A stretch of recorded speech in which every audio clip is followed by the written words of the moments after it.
は長谷川の72分の1スケールロッキード T33A シューティングスターの仮組みを行います。 T33A、 これまた古そうなキットですね。長谷川定番品から外れているキットの紹介です。たまに限定でカールで発売されるキットかしら。それでいつ頃発売されたキットなの？1969年に発売されたみたいです。飛行機の長谷川と評価され始めた時期かな。他社製品がひしめく対戦機を戦略的に避けてジェット機を中心にラインナップを拡充していた時期ね。そうそう。 T33A というと練習機ですね。 T80 シューティングスターがベースとなっていて、世界で5000機以上使われていた複座型のジェット練習機となる。西側陣営で多くのパイロットを育て上げた。日本でも航空自衛隊が配備していましたね。偵察予備隊保安隊と変わり、1954年の航空自衛隊発足時にアメリカから供与された8機が最初みたい。航空自衛隊での愛称は若鷹とか33。その後は川崎重工でのライセンス生産となったわけね。航空自衛隊パイロットを育て上げた練習機だが、2000年に退役となっている。息の長い練習機だったわけね。退役の直接の原因となったのはとある事故だった。1999年に起きた事故ね。入間基地に帰投中にエンジントラブルとなったわけね。そうです。エンジントラブルによる墜落のようです。都内80万戸停電と新聞で扱われてますね。エンジントラブルによる墜落時に送電線を切断したのかな。民家に被害が出ないように機体誘導を優先したために脱出が遅れ、搭乗員2名が殉職となった。危険を顧みず被害の低減に努めてくれたわけね。この事故で残っていた全8機が飛行停止となり、翌年の2000年にそのまま強制退役となった。事故は痛ましいけれど歯切れの悪い退役となってしまったのね。3式戦闘機飛燕や5式戦闘機で有名な陸軍の飛行第244戦隊長だった小林少佐もこの練習機による事故で殉職されたようです。長く運用されたがゆえに事故も多かったのでしょうね。とはいえ多くのパイロットを生み出したのも事実。戦闘機から発達した機体、運動性能も良いはずですしね。練習機以外にも気象観測、偵察、標的曳航などのいくつもの任務もこなしたみたい。そんな息の長い練習機ですが、他のメーカーからも出てるんでしょうか？今回紹介する飛行機の長谷川が最初みたい。戦術通り1969年に出た。当時提携先であったイギリスのフロップにも OEM されてますね。後にミニクラフトやエールズ、AMT にも OEM 提供されています。なるほどね。1980年にはフランスの LL からも出ている。長谷川以外の金型が出てくるわけね。2010年にはチェコのソードからも出ていて、2012年にはプラッツからも出ている。プラッツはイタレリにも OEM されているみたいね。プラッツは自衛隊機を中心に新規金型キットをたくさん出していた時期のキット。今のところプラッツがベスト版となりそうですね。まずはパッケージ内容を確認するのだ。今回は1974年頃のパッケージを使用します。限定版だと金型回収をしたのか？追加パーツがあるみたいね。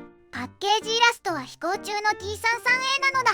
百里基地に所属した連絡機かな。では中身を開けていくのだ。グレーのランナーが3枚、透明パーツが1枚、デカール、組み立て説明書なのだ。塗装図、マーキングは2種類。航空自衛隊飛行点検隊入間基地、航空自衛隊第7航空団第206飛行隊百里基地となる。なるほど。部品点数は40点。初期長谷川キットなので少なめですね。では長谷川の72分の1スケールロッキード T33A シューティングスターの仮組みを始めるのだ。最初に操縦席なのだ。ふむふむ。操縦席は全部で4パーツ。操縦席床に座席が2シートなのだ。後席の未計器パネルがありますね。全席は後ほど胴体に取り付けますが、デカールを台仕事貼り付けとありますね。金型回収版は全席の計器パネルや操縦桿も追加されているのね。そうみたいですね。パイロットは2名ついてますね。回収前だと当然乗っていただきたいですね。次はエンジンですね。と言ってもエンジンノズルのみ切り出して終了です。次はエアインテーク口ですかね。エアインテーク口は後ほど胴体に取り付け、左右それぞれで2パーツずつとなります。次は主翼と胴体なのだ。いわゆるしの字ですね。最初に胴体の組み立てとなる。ふむふむ。胴体は左右分割で2パーツ構成。操縦席を挟み込んで接着。回収前だとこのタイミングでケーキデカールを台紙ごと貼り付けるので、貼り合わせたら機種パーツを接着。この時重りを仕込みます。回収後の組み立て説明書では5グラムとありますね。さらに先ほど切り出したエアインテークコーも接着です。胴体のモールドはどうでしょうか？繊細な凸モールドとなる。好みで彫り直してもいいかもね。主翼はどうでしょうか？主翼は3パーツ構成。